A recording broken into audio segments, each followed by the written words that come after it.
Part 2. Instructions. In this part, you will hear 3 conversations. The conversations will be played once only. There are 4 questions for each conversation.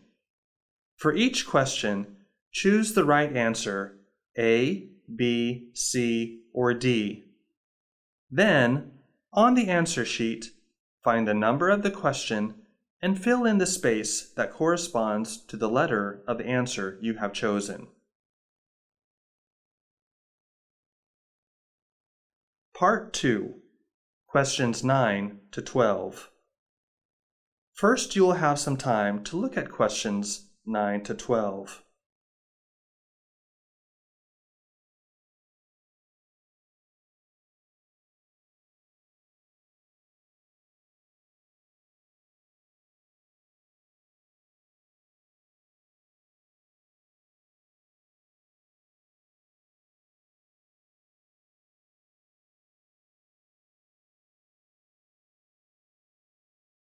Listen to part of a conversation between 2 friends and choose the best answer, A to D, to answer questions 9 to 12. You will hear the recording once only. Now we're ready to start. Listen and answer questions 9 to 12. Hello, Anna. How are you doing? Did you have a good time? Yes, the summer was great. I initially wanted to visit Egypt or Greece, but the tour was full, so I changed my mind to Vietnam or Laos. I went to Vietnam. You know, it turned out to be great. Really? How long did you stay there? From June 13th to June 27th. I went to many magnificent beaches from the north to the south of Vietnam. My final destination was Phu Quoc Island, which is called the Pearl of the East. What impressed you the most? You know, the scenery is very different from that of our country. The people, food, and drinks are good. I did spend time drinking bia hoi on the pavement in the old quarter in Hanoi. The taste is good, but the atmosphere is the most impressive. What about you? I cannot go abroad as I couldn't get my passport renewed in time. But it turns out that I had more time to spend in the West with some of my friends. I paid a visit to the Garden of the Gods and a castle in Colorado Springs. How long did you stay there? Just 2 days, and then I went to Boston for a week. Did you try the lobster in Boston? I heard that lobster is one of the best dishes. Unfortunately, no. I'm allergic to seafood. I was really impressed by the architecture of the city and the statues designed during the Civil War, which reminds me of our country's history. That's so cool. Now you will have some time to review your answers.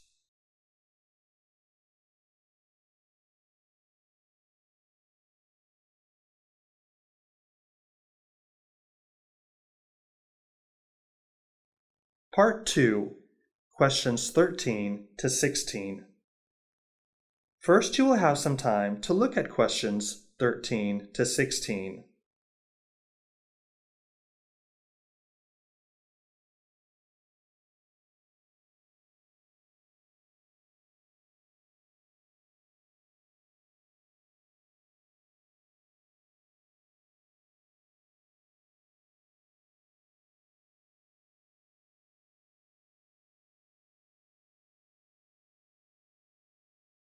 Listen to part of an interview or conversation and choose the best answer, A to D, for questions 13 to 16.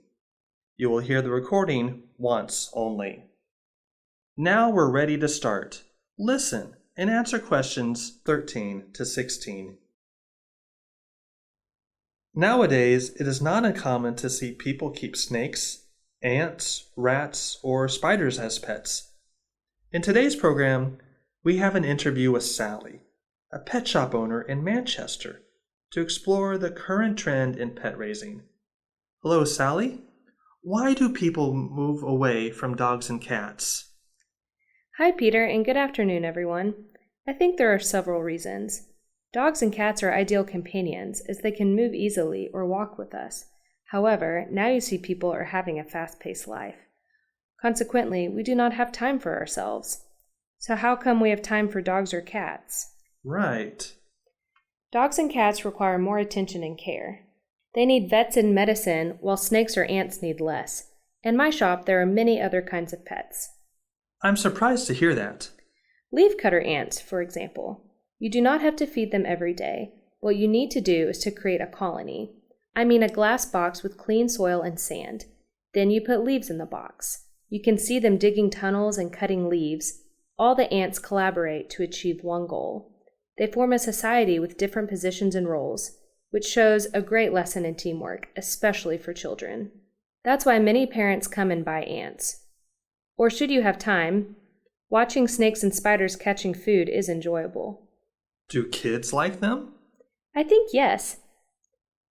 At least you can see ants are fascinating creatures to watch. Children can be bitten when playing with them, and the way ants interact with kids is different from the way they interact with dogs or cats. How about spiders? Can they be easily handled? It is not advisable to play with certain species of spiders, like the tarantula. Their bites are fatal. However, the bite of spiders in my shop is just like being stung by a bee.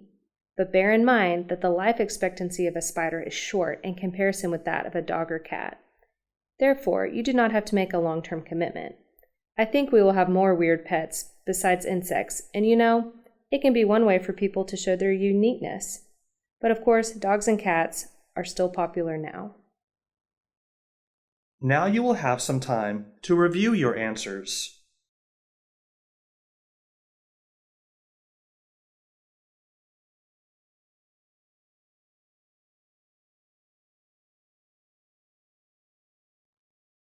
Part 2, questions 17 to 20. First, you will have some time to look at questions 17 to 20.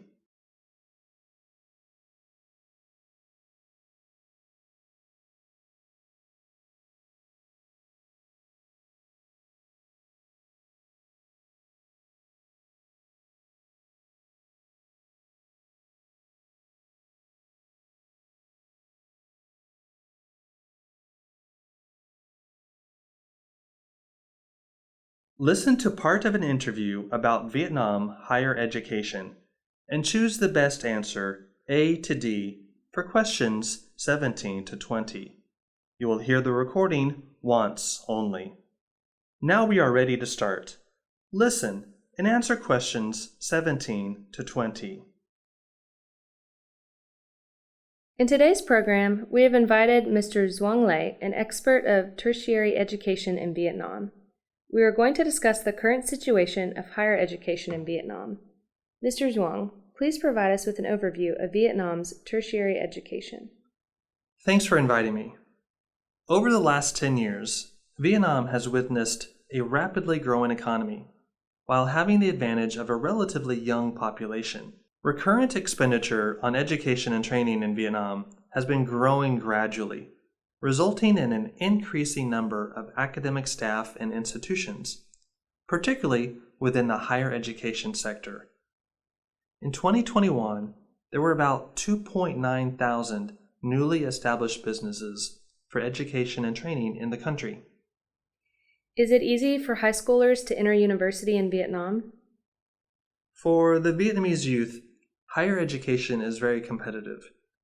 Getting into a good university is believed to determine the student's success in their career.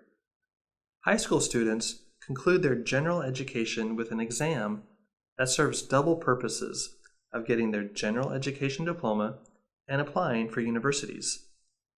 They may go to some interviews, but it is often optional. Additionally, proficiency tests also help students to become a student.